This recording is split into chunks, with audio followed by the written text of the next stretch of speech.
Hi guys, Debbie here. Welcome to my channel or welcome back. Today's video, as you know from the title, we're going to be playing with this palette, the Violets from JUVIA'S place.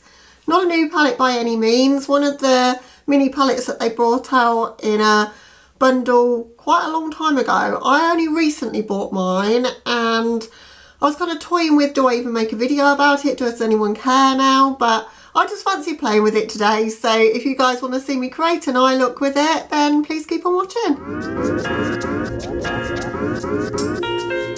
Okay guys, we're going to prime with the MAC Painterly Paint Pot. Been really enjoying this again just lately.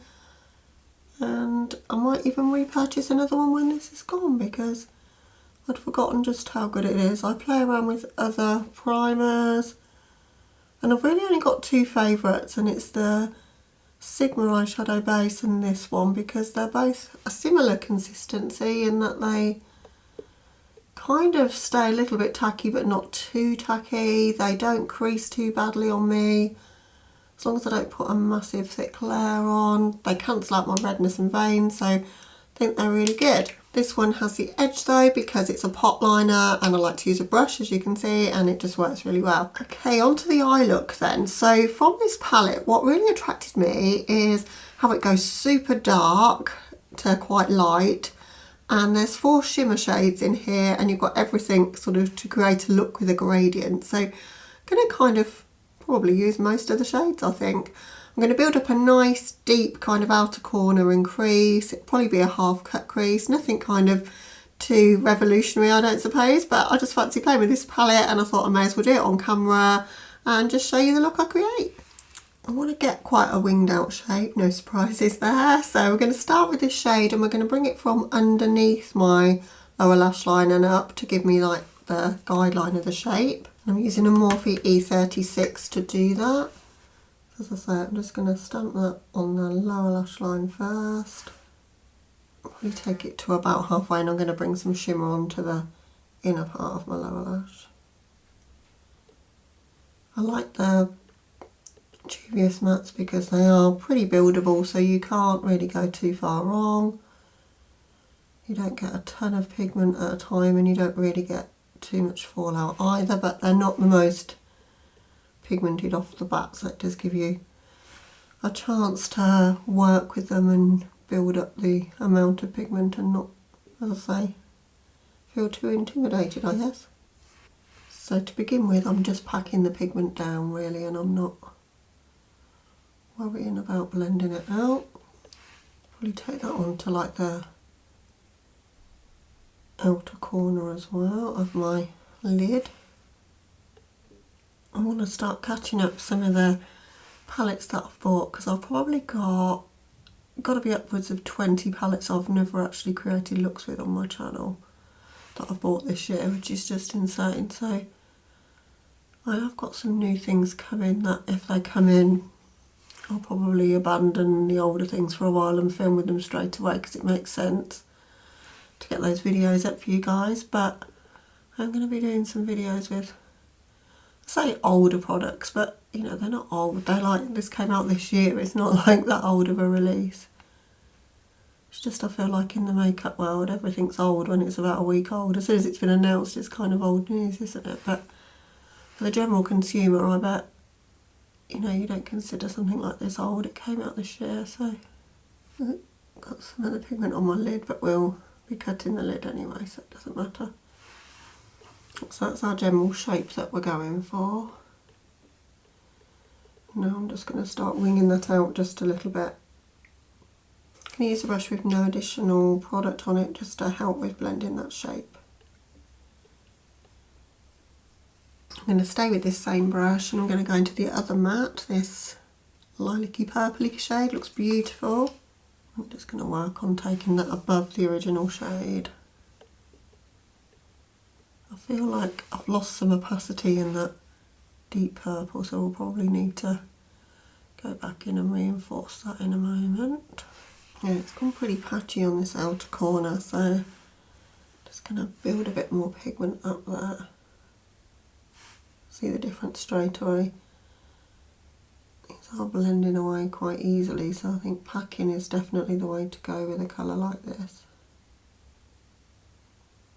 I think that's better. We've got a bit more colour in there, but it seems to be fading away just as I'm adding it. I'm not a fan of this deep purple. It's looking okay on this side, I'm not so keen on this side. Alright, so I'm just going to work on bringing this lilac-y shade through the front of my crease.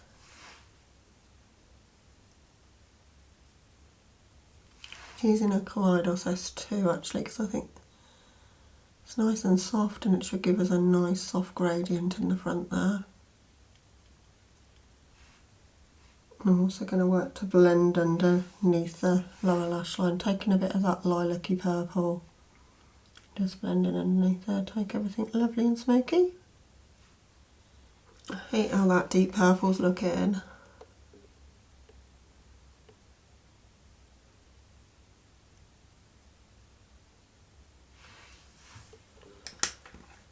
Can't seem to fix it. If I add more, it's just going more patchy.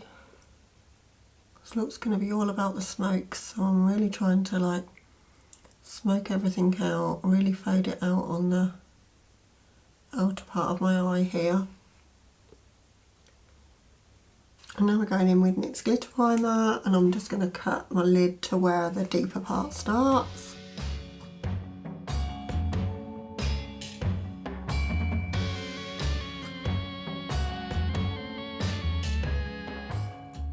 And we've got two quite deep purples in this palette.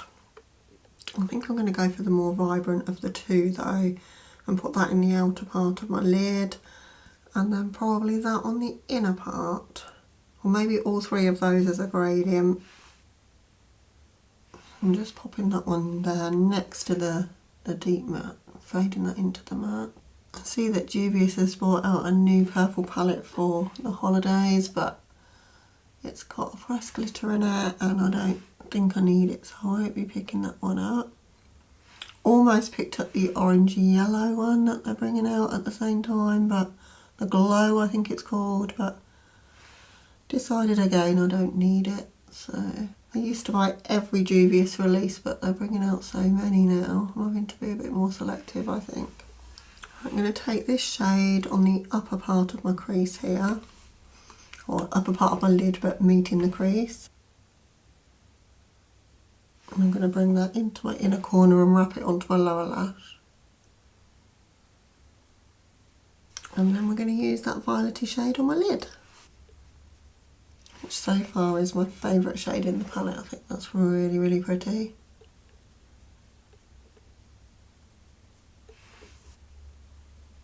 Just layering that slightly over the purple that's already there. Just try and get a blend there. Still want to try and deepen up this outer V. Just feel like this deep purple shade's just disappearing a little bit. Okay guys, that's the look to this point. Just going to hop off camera for the finishing touches and I'll be back with you to show you the finished look. Okay guys, here's the finished look for this one. In my waterline I've gone in with a Linda Hallberg crayon. This is Avoir Flash. It's a green kind of deep sparkly shade, really, really pretty, and I think it gives a bit of a contrast to all that purple that's going on there. Decided to go with a nude lip, don't do that too often, but this is Rome by Lethal Cosmetics. And yeah, that's the look. Not my favourite look I've ever done, I have to say. Kind of saved it with a little bit of wing liner, but I'm not a fan. And I'll tell you why. Some of it I think was that I wasn't on my makeup game somehow, but I was really, really struggling with this deep purple shade. I was so excited for it because I thought it looked really deep and almost a blackened sort of purple, but it doesn't translate that way on the eyes. And it was quite patchy and thin. It was difficult to get that strength of pigment. I'd build it up, but as soon as I would blend, you could see like the opacity had gone. So I was going to build it up again and it still faded a bit. So a bit disappointed in that one. I don't mind that shade. I think that's quite a nice matte, quite pretty and blended really nicely. The shimmers just lacked the impact I'm used to from JUVIA'S somehow. Just wasn't really like wowed by the way that they look on the lids. And I don't say that often about JUVIA'S because I think they normally have a really good formula. So I don't know, I think I've got better in my collection, to be honest. And the purple palette that I think of when I think of if I'm going to do a monochromatic purple look would be this one, and it's by Menagerie and it's the violet ink. I think this is far superior. It is more expensive, of course, and you've only, again, got the 6 shades, but I think the colours are just a bit richer. You've got a few variations in tone in here, but that does translate nice and dark on the eyes. And then you've got 2 very, very gorgeous shimmers in this one. Both of those are lovely in different tones to one another. And they have a bit more high shine and impact to them than the ones from the JUVIA'S palette. So that's still my recommendation if you're looking for a totally monochromatic purple palette. And the look turned out okay, and you know, it's fine. I just didn't really enjoy creating it very much. I just struggled a bit with it, and for me, makeup, you know, part of the experience is just having fun and it being quite easy, and I think I've got easier formulas to work with than that Violet's palette, which makes me sad because I've loved JUVIA'S for a long, long time, but I just wanted to be honest with you guys, not my favourite. Okay, so that brings us to the end of the video.